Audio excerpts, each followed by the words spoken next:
అందరికి నమస్తే. ఒక ఎక్స్‌పీరియన్స్, ఒక అనుభవం ఎన్నో కొత్త కొత్త అవకాశాలను సృష్టిస్తది. కానీ ఇక్కడ ఏమైందంటే, ఒక అనుభవం లేకపోవడం రాష్ట్రానికి 750,00,00,000 నష్టాన్ని చేసింది.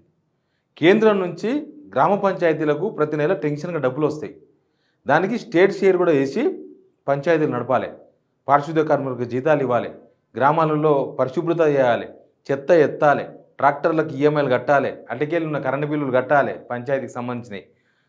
పంచాయతీలో ఇది కానీ లాస్ట్ 6 మంత్స్ నుంచి జనవరి 31కి సర్పంచ్ల పదవీకాలం అయిపోయింది.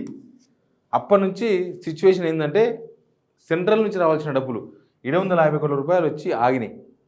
6 మంత్స్ లోపు కనుక సర్పంచ్ ఎలక్షన్స్ పెట్టకపోతే ఆ డబ్బులు పోతాయి, మళ్ళీ వెనకకపోతాయి. ఆ డబ్బులు మళ్ళీ రావు. యాక్చువల్గా మనకు జనవరి 31కి సర్పంచ్ల పదవీకాలం అయిపోయింది కాబట్టి జూలై 31 ఎన్ని రోజులు ఉంది, ఇంకొక రోజు ఉంది. ఇవాళ 30వ తారీఖు, రేపు 31వ తారీఖు. ఈ రోజు రేపు అయితే సర్పంచ్ ఎలక్షన్స్ పెట్టే అవకాశం లేదు. దానికి కొన్ని గొల్లాలు ఉన్నాయి. బీసీ రిజర్వేషన్ 42% పెంచుతామని చెప్పారు, 23% నుంచి.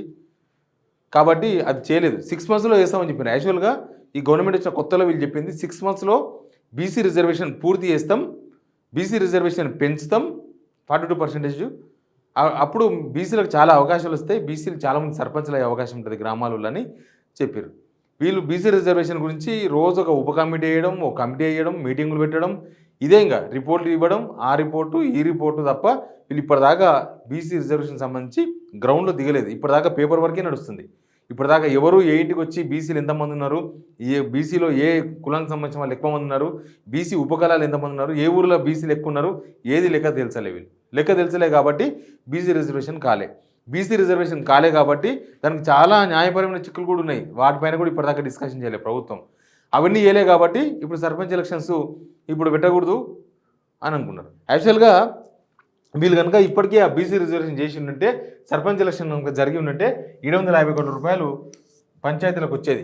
అయితే ఏమైందంటే, లాస్ట్ 1.5 year నుంచే పంచాయతీలకు ప్రభుత్వము, అప్పటి ప్రభుత్వం ఇప్పటి ప్రభుత్వం అంతా కలిసి 2,500 కోట్ల రూపాయలు ఇవ్వాలి. 2,500 crores. ఏదో నడుస్తూ ఉన్నాయంటే నడుస్తున్నాయి అంతే.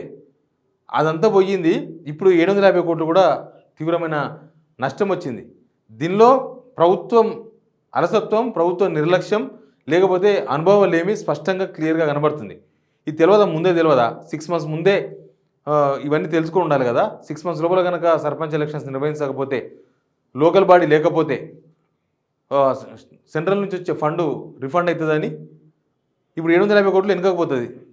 ఇంకా దీన్ని తీసుకొచ్చే బాధ్యత బీజేపీ వాళ్ళ మీద ఉంటుంది. మళ్ళీ బీజేపీలో కూడా 8 మంది ఎమ్మెల్యేలు గెలిచిండ్రు, 8 మంది ఎంపీలు గెలిచిండ్రు కాబట్టి ఈ ఫండ్ వాపసు తీసుకురావాల్సిన బాధ్యత వాళ్ళ మీద ఉంటుంది.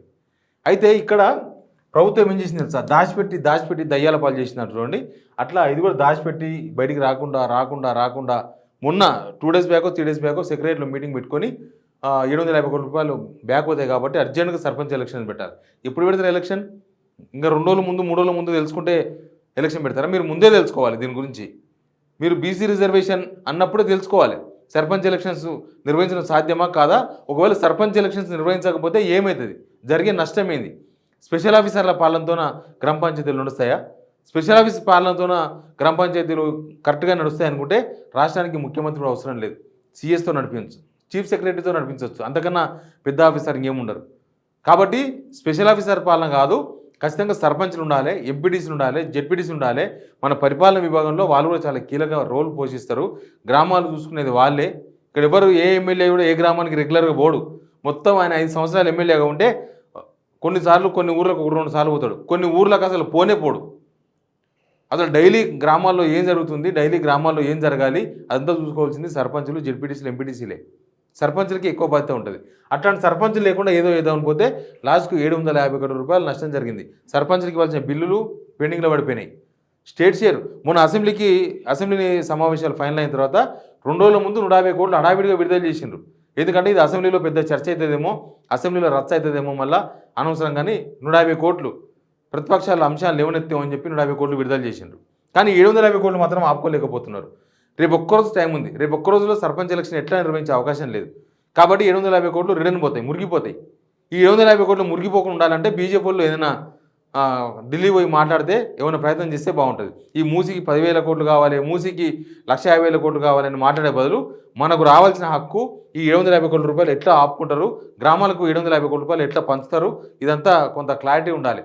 ప్రభుత్వం ఆ విధంగా దీనికోసం పోతే ఢిల్లీకి, లేదా ఢిల్లీకి పోయినప్పుడు ఈ యొక్క ఎజెండా ఉండాలి. గ్రామాలకు రావాల్సిన 750 కోట్ల రూపాయలు ఇంకకపోతే గ్రామ పంచాయతీలు నష్టపోతాయి, ప్రజలు నష్టపోతారు. ఇక్కడ రేవంత్ రెడ్డి గారిదో లేకపోతే ఇంకొక మంత్రిదో ఎవరిది పోదు.